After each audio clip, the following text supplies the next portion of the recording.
Morning, students. I'm gonna read right through this one, so it's a bit quicker and the video is shorter.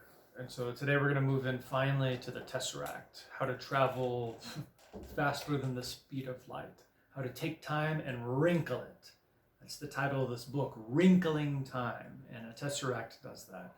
And when we search on Wikipedia and on Google, and we listen to YouTube videos, we're gonna see that tesseracting is actually a real concept.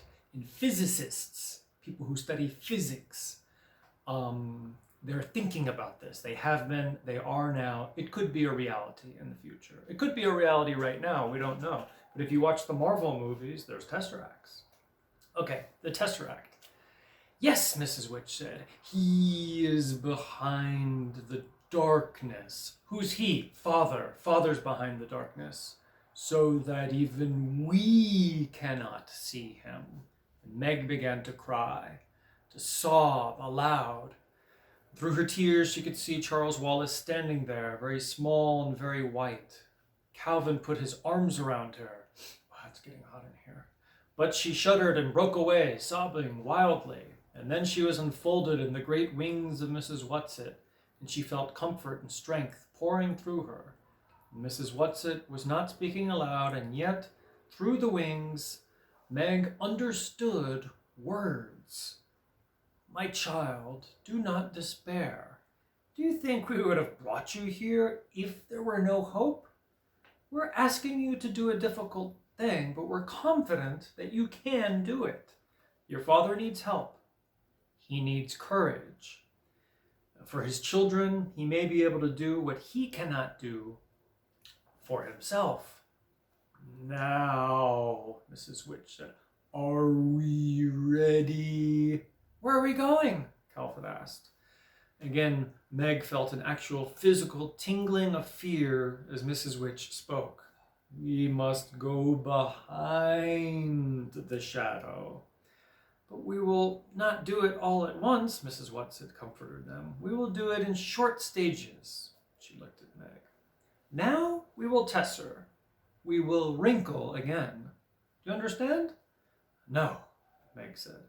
Mrs. Whatsit sighed. Explanations are not easy when they are about things for which your civilization still has no words. Calvin talked about traveling at the speed of light. You understand that, Meg? Yes. Well, that, of course, is the impractical, long way around. We have learned to take shortcuts wherever possible.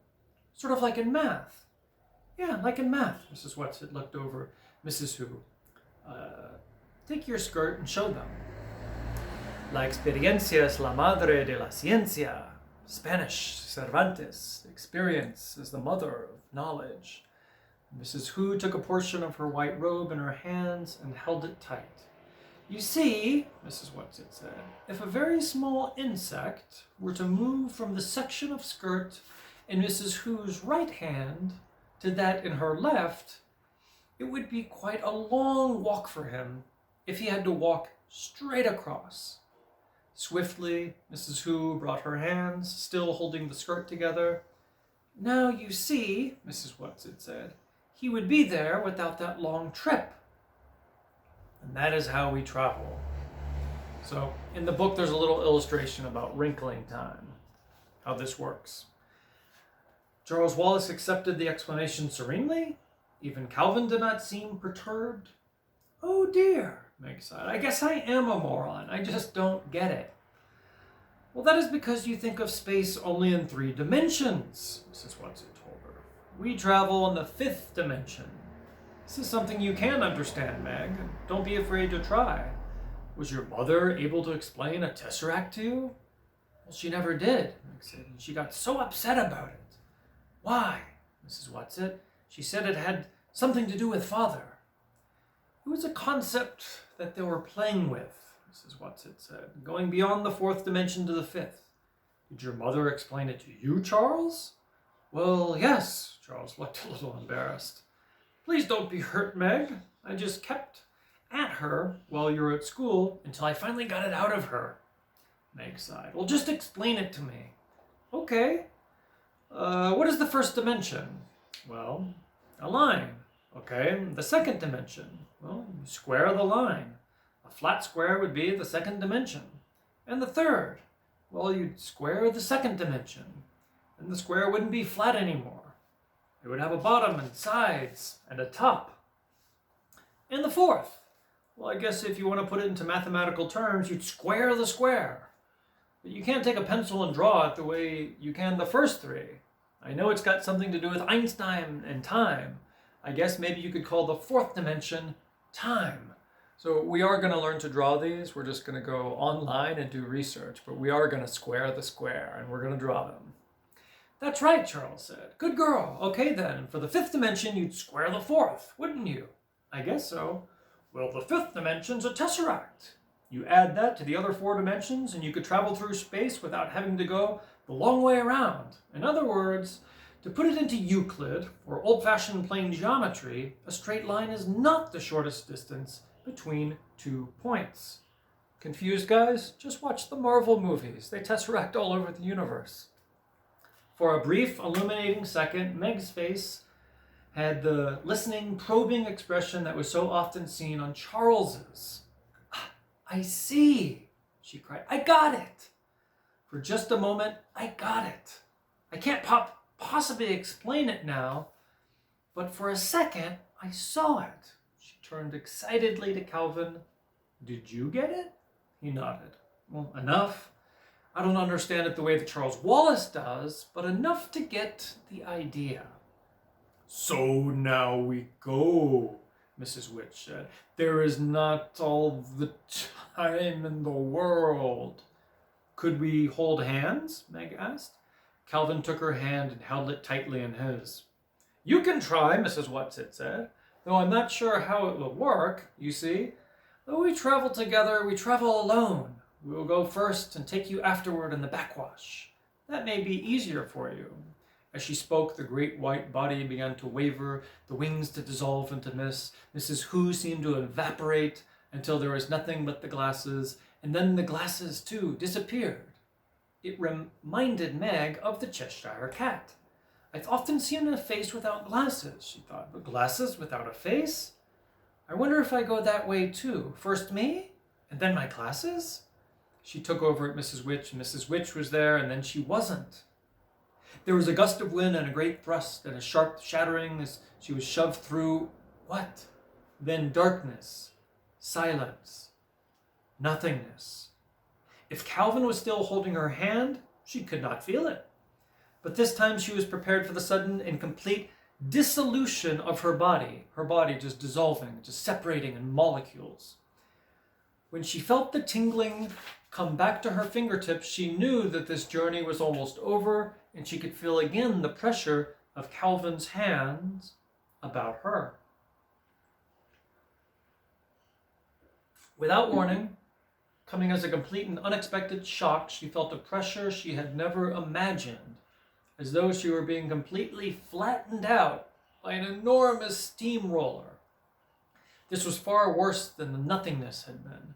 While she was nothing, there was no need to breathe, and now her lungs were squeezed together so that although she was dying for want of air, there was no way for her lungs to expand and contract, to take in the air that she must have to stay alive. This was completely different from the thinning of the atmosphere when they flew up that mountain and she had to put the flowers to her face to breathe. She tried to gasp, but a paper doll can't gasp. She thought she was trying to think, but her flattened out mind was unable to function as her lungs. Her thoughts were squashed along with the rest of her. Her heart tried to beat. It gave a knife-like sidewise movement, but it could not expand. But then she seemed to hear a voice, or if not a voice, at least words. Words flattened out like the printed words on paper. Oh no, we can't stop here. This is a two-dimensional planet, and the children can't manage here. She was whizzed into nothingness again, and nothingness was wonderful. She did not mind that she could not feel Calvin's hand, that she could not see or feel or be. The relief from the intolerable pressure was all she needed. Then the tingling began to come back to her fingers, her toes. She could feel Calvin holding her tightly. Her heart beat regularly. Blood coursed through her veins. Whatever had happened, whatever mistake had been made, it was now over, and she heard Charles Wallace saying his words, round and full as spoken words ought to be. Really, Mrs. Witch? Well, you might have killed us. Well, this time she was pushed out of the frightening fifth dimension with a sudden, immediate jerk. There she was, herself again, standing with Calvin beside her, holding onto her hand for dear life, and Charles Wallace in front of her, looking indignant. Mrs. Whatsit, Mrs. Who, and Mrs. Witch were not visible, but she knew that they were there, and the fact of their presence was strong about her. Children, I apologize, came Mrs. Witch's voice. Now, Charles, calm down, Mrs. Whatsit said, and appearing not as the great and beautiful beast she had been when they had last saw her, but in her familiar wild garb of shawls and scarves and old tramps' coats and a hat. You know how difficult it is for her to materialize? If you're not substantial yourself, it's very difficult to realize how limiting protoplasm is.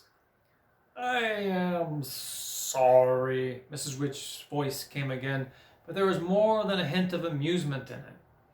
It is not funny, Charles Wallace gave a childish stamp of his foot. Mrs. Who's glasses shone out, and the rest of her appeared more slowly behind them. We are such stuff as dreams are made of, she smiled broadly. Prospero and The Tempest. I do like that play. Shakespeare. You didn't do it on purpose, Charles demanded. Oh, my darling, of course not, Mrs. Whatsit said quickly. It was just a very understandable mistake. It's very difficult for Mrs. Witch to think in a corporeal way. She wouldn't hurt you deliberately, on purpose. You know that, and it's really a very pleasant little planet and rather amusing to be flat. We always enjoy our visits there. Where are we now then? Charles Wallace demanded. And why? In Orion's Belt. We have a friend here. We want you to have a look at your own planet. When are we going home? Meg asked anxiously. What about Mother? What about the twins? They'll be terribly worried about us. Well, we didn't come in at bedtime. Well, Mother must be frantic by now.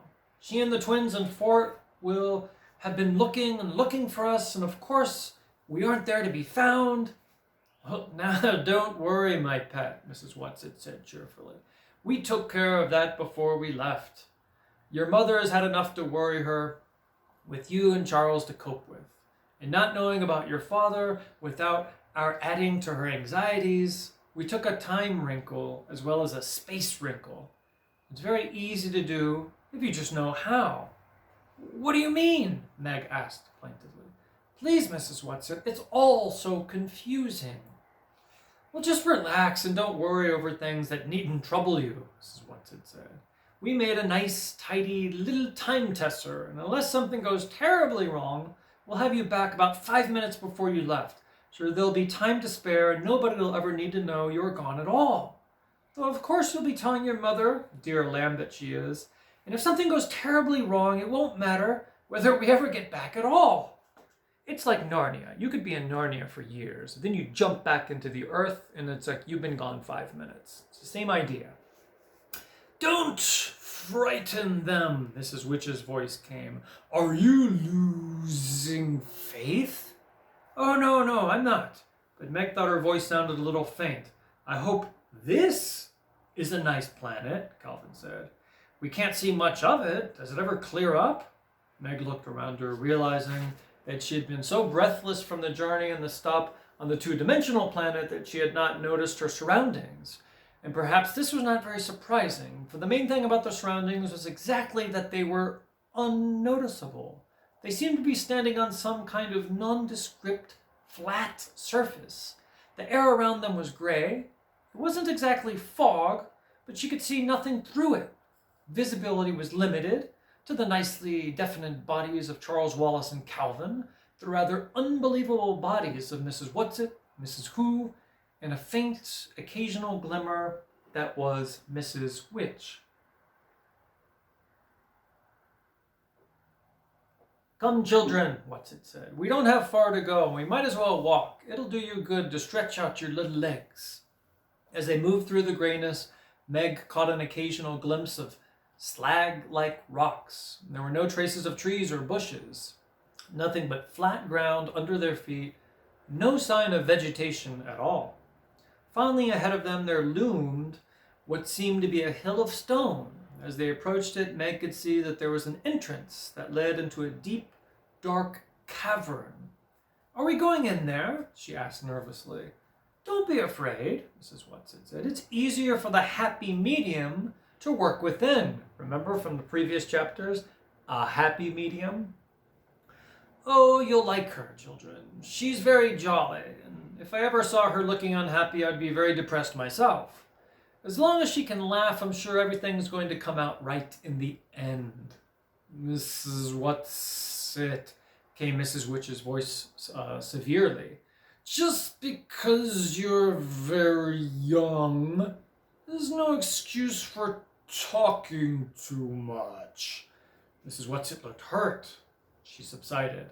"Just how old are you?" Calvin asked her. Never asked a woman how old she is. Guys, come on. "Just a moment," Mrs. What's-it murmured, and appeared to calculate rapidly upon her fingers. She nodded triumphantly. "Exactly," well, I can't read this. Wow.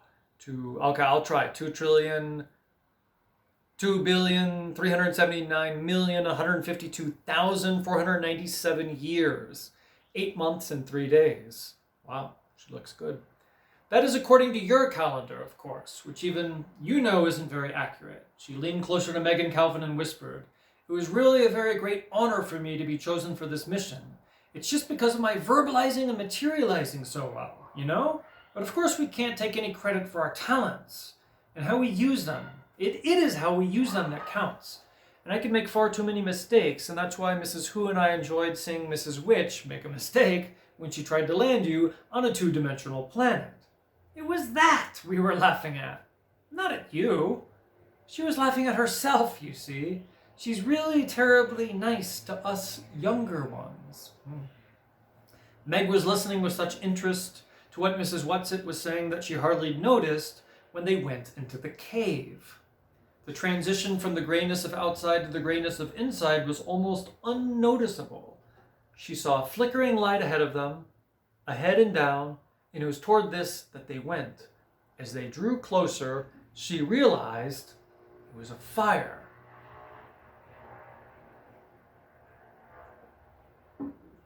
"Well, it gets very cold in here," Mrs. What's-it said, so we asked her to have a good bonfire going for you. As they approached the fire, they could see a dark shadow against it. As they went closer still, they could see that the shadow was a woman. She wore a turban of beautiful pale and mauve silk and a long flowing purple satin gown. In her hands was a crystal ball into which she was gazing raptly. She did not appear to see the children, Mrs. What's-it, Mrs. Who, and Mrs. Witch, but continued to stare into the crystal ball. And as she stared, she began to laugh. And she laughed and laughed at whatever it was that she was seeing. Mrs. Witch's voice rang out clear and strong, echoing against the walls of the cavern, and the words fell with a sonorous clang.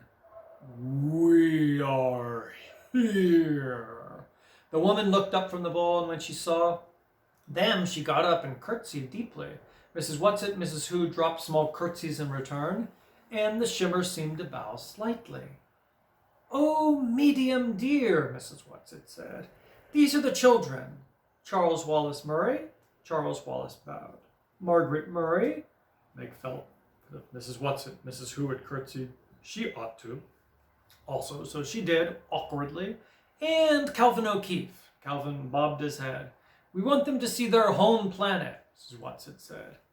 The medium lost the delighted smile she had worn until then. "Oh, why must you make me look at unpleasant things when there are so many delightful ones to see?" Again, Mrs. Witch's voice reverberated through the cave. "There will no longer be so many pleasant things to look at if responsible people do not do something about the unpleasant ones." She's right. The medium sighed and held the ball high. "Look, children," Mrs. What's-it said. "Look into it well." Que la terre est petite qui la voit de l'île. How small is the earth to him who looks from heaven. Mrs. Who intoned musically. Meg looked into the crystal ball, at first with caution, then with increasing eagerness, and she seemed to see an enormous sweep of dark and empty space, and then galaxies swinging across it. Finally, they seemed to move in closer into one of the galaxies. Your own Milky Way, Mrs. Whatsit whispered to Meg. They were headed directly toward the center of the galaxy, and then they moved off to one side, and stars seemed to be rushing at them, and Meg flung her arm up over her face as though to ward off the blow. Look, Mrs. Witch commanded. Meg dropped her arm. There seemed to be moving in toward a planet. She thought she could make out polar ice caps, everything to be sparkling clear. So right now there would be like at Google Earth, and they're like zooming into Google Earth. No, medium dear, that's Mars, Mrs. Whatsit reproved gently. Do I have to? The medium asked. Now, Mrs. Witch commanded. The bright planet moved out of their vision, and for a moment there was darkness of space. Then another planet. The outlines of this planet were not clean and clear. It seemed to be covered with a smoky haze. Through the haze, Meg thought she could make out the familiar outlines of continents like pictures in her social studies book. Is it because of our atmosphere that we can't see properly? She asked anxiously. No, Meg. You know that it is not the atmosphere. You must be brave. It's the thing, Charles Wallace cried. It's the dark thing we saw from the mountain peak on Uriel when we were riding on Mrs. Whatsit's back. Did it just come? Meg asked in agony and unable to take her eyes from the sickness of the shadow which darkened the beauty of the earth. Did it just come while we've been gone? Mrs. Witch's voice seemed very tired. Tell her, said Mrs. Whatsit. Mrs. Whatsit sighed. No, Meg. It hasn't just come. It has been there for a great many years. That is why your planet is such a troubled one. But why? Calvin started to ask, his voice croaking hoarsely. Mrs. Whatsit raised her hand to silence him. We showed you the dark thing on Uriel first. Oh, for many reasons. First, because the atmosphere on mountain peaks there is so clear and thin you could see it for what it is. And we thought it would be easy for you to understand if you saw it, well, someplace else first. Not your own Earth. I hate it, Charles Wallace cried passionately. I hate the dark thing. Mrs. Whatsit nodded. Yes, Charles dear, we all do. That's another reason we wanted to prepare you on Uriel. We thought it would be too frightening for you to see it first. First of all, about your own beloved world. But what is it? Calvin demanded. We know that it's evil, but what is it? You have said it, Mrs. Witch's voice rang out. It is evil. It is the powers of darkness. What Ephesians calls principalities and powers, and he who runs the prince of the power of the air, he who is now at work in the sons of disobedience. That's what it is. But what is going to happen? Meg's voice trembled. Oh, please, Mrs. Witch, tell us, what is going to happen? Well, we will continue to fight. Something in Mrs. Witch's voice made all three of the children stand straighter, throwing back their shoulders with determination, looking at the glimmer that was Mrs. Witch with pride and confidence. And we're not alone, you know, children, came Mrs. Whatsit, the comforter. All through the universe, it's being fought. All through the cosmos. And my, it's a grand and exciting battle. I know it's hard for you to understand about size, but there's very little difference in the size of the tiniest microbe in the greatest galaxy. You think about that. Maybe it won't seem strange to you that some of our very best fighters have come right from your own planet. And it is a little planet, dears, out on the edge of a little galaxy. And you could be proud that it's done so well. Who have our fighters been? Calvin asked. Oh, you must know them, dear, Mrs. Whatsit said. Mrs. Who's spectacles shone out at them triumphantly. And the light shineth in darkness, and the darkness comprehended it not. John chapter 1. Jesus, Charles Wallace said. Why, of course, Jesus. Of course, Mrs. Whatsit said. Go on, Charles, love. There were others. All your great artists. They've been lights for us to see by. Leonardo da Vinci, Calvin suggested. Michelangelo, Shakespeare, Charles Wallace called out. And Bach, Pasteur, Madame Curie, Einstein. Now Calvin's voice rang with confidence. And Schweitzer and Gandhi and Buddha and Beethoven, Rembrandt and St. Francis of Assisi. Well, now you, Meg, Mrs. Watson ordered. Oh, Euclid, I suppose. Meg was in such an agony of impatience that her voice grated irritably. And Copernicus. But what about Father, please? What about Father? Baby Disuda Sabachki.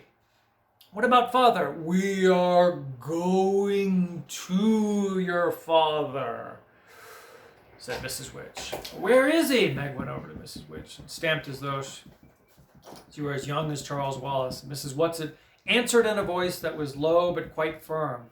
On a planet that has given in. Meaning, they're going to go find Father on a planet that has given in to the dark thing.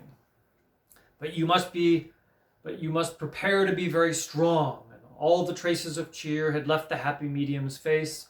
She sat holding the great ball, looking down at the shadowed earth, and a slow tear coursed down her cheek. I can't stand it any longer, she sobbed. Watch now, children. Watch.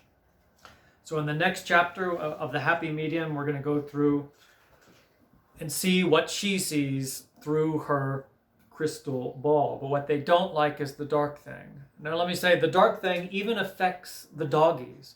Because this morning I took my Charlie for a walk and it was dark outside. So he was in a very sad, kind of dark mood because he looked up and he thinks he sees the dark thing and it gets him in a sad mood. Now the sun is coming out and he's getting a little bit happier. So guys, we'll see you next chapter. Thanks for coming. And Fortenberg, you say goodbye, Charlie? Bye. Hey guys, be good. I'll see you next chapter. Bye. Bye. Bye.